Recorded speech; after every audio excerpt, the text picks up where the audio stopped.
India is on the verge of something massive. You're talking about India racing towards becoming the third largest economy in the world. According to the International Monetary Fund, India is projected to overtake Germany and Japan by 2027 to become the third largest economy in the world. The policies that were set in motion 30 years ago are beginning to bear fruit, and the development in India is compounding year on year. So what is driving this rapid economic growth? And equally, are there any roadblocks to India becoming a truly developed nation? Stick with us, because today we are going to be discussing what could either be India's decade of greatest rise or biggest missed opportunity. The numbers don't lie. Right now, India is the fifth largest economy in the world with a total GDP of over 3.7 trillion US dollars. Despite the ruthless politics between the ruling parties and the opposition parties, the Indian brand wagon is truly on the ascent and is well positioned to overtake both Germany and Japan by 2027 to become the world's third largest economy. Now let's delve into some of the factors that are driving this remarkable growth and scripting the Indian growth story.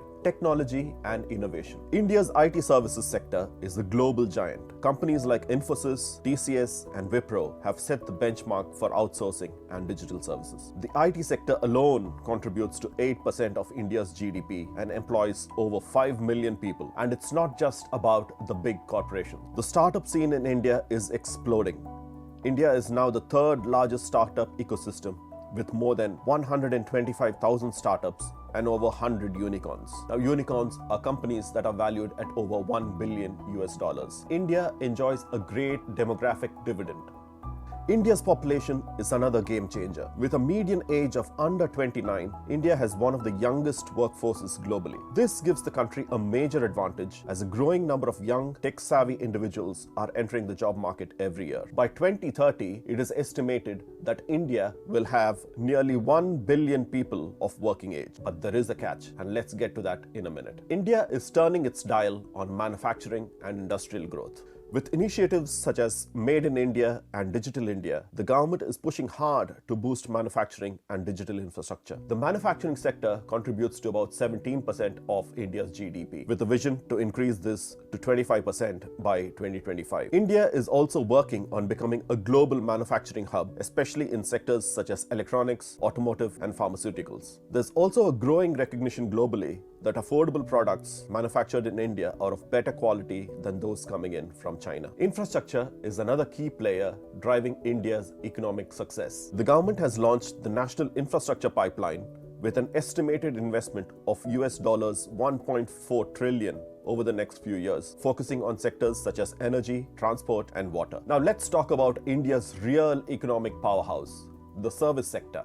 One of the key drivers behind India's impressive economic growth is its service sector, which accounts for a staggering 55% of the country's GDP and employs nearly 32% of the workforce. Unlike many other developing economies, India's service sector has grown faster than its manufacturing or agricultural sectors, making it a unique case of economic development. And the cherry on top for India is India's faithful and committed global diaspora. India's economic story isn't just being written within the country, it's being co-authored by millions of global Desis across the world. Their influence, expertise, and financial contributions are giving India an edge in the race towards global economic dominance. Their contributions, whether through remittances, innovation, or leadership, are helping shape India's economic destiny. India has far and away the highest inward remittances into the country, with over 32 million of the Indian diaspora in 2023 sending in around US dollars 125 billion in remittances. As the country continues to grow, it's clear that this powerful, interconnected network of Indians around the world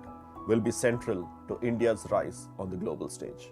Despite the incredible growth story, it's not always a story of rainbows and unicorns. Significant challenges remain in India's quest towards becoming a truly developed nation. Now let's take a closer look at these challenges. We can't not talk about poverty and inequality. Despite lifting millions out of poverty, about 21% of Indians still live below the poverty line. About 60% of India's people live on less than $3 a day, which is the World Bank's median poverty line. And in 21% of the cases, us, which is more than 250 million people, Indians survive on less than $2 a day. The richest 10% of India controls 80% of the national wealth, and the top 1% owns a staggering 58% of India's national wealth. Another way to look at it, in India, the wealth of the top 16 people is equal to the wealth of 600 million people, and the gap between the rich and the poor people is continuing to widen. It's leaving the rural and underprivileged communities far behind. So is India on the path to becoming a global economic powerhouse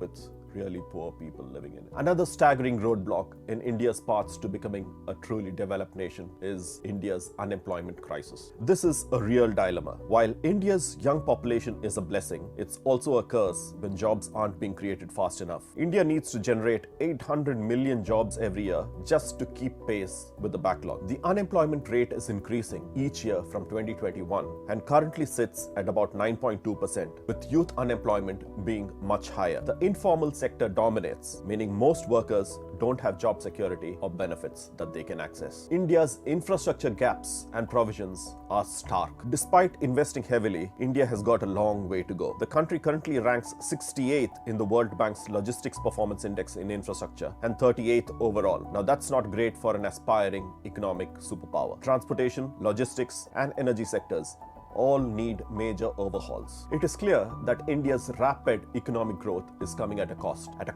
to the environment. There are enormous environmental strains. India enjoys the dubious distinction of having 83 of the 100 most polluted cities in the world. Delhi is often cited as an example of one of the most polluted cities in the world. With industrialization and urbanization soaring, India's natural resources are taking a hit, and air quality and the general quality of life is suffering. Now let's talk a little bit about the skills and educational gaps. India's educational system is struggling to keep pace with the needs of a modern economy. Despite having a wealth of talent, the country ranks a poorly 116th on the Human Capital Index. The index measures how much capital each country loses through lack of education and health. A lot of the graduates from India just do not have the skills that today's industries require, and many that do are being attracted by the prospects provided by more developed countries. Now finally, let's talk about India's bureaucratic inefficiencies. According to the World Bank's 2020 Ease of Doing Business Index, India ranked number 63, which points to bureaucratic red tape and inefficiencies, especially when it comes to foreign investment. Crafty investors like Peter Thiel, the founder of PayPal and a major investor in SpaceX and Airbnb, has suggested that India is too messed up and it's hard to get anything done in India. Charlie Munger, on another occasion, shared similar thoughts about how hard it is to get anything done in India. Now, these guys not only influence investment decisions, but also influence investment sentiments, which could potentially see India losing out on billions of dollars worth of fresh foreign investments. With the world decoupling from China, India had the natural opportunity to get in there and make a difference. However, the reality is that smaller economies such as Mexico and Vietnam are setting the pace and moving ahead and filling the gap left behind by China. Now let's come to the trillion-dollar question. Can India